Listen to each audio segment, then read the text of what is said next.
किस तरीके से कार्यकर्ता यहाँ पे पहुंचे हुए हैं। नागपूरमध्ये सकाळी मोर्चा निघाला आणि दुपारी याच्यामध्ये तणावग्रस्त परिस्थिती निर्माण झाली।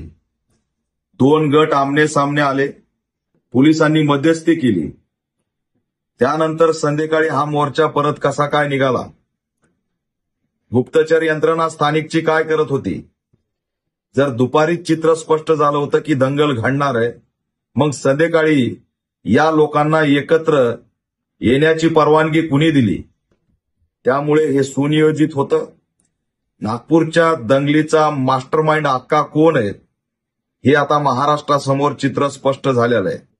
त्याच्यामुळे महाराष्ट्रामध्ये राज्यव्यापी दंगल सदृश्य परिस्थिती निर्माण झालेली आहे।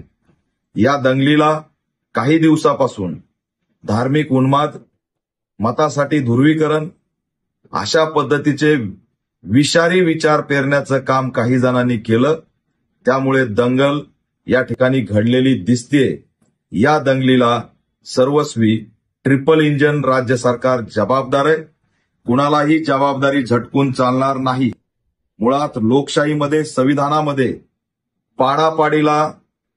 पाडापाडीच्या आंदोलनाला परवानगी कशी काय देता येते हा प्रश्न मी विचारतोय।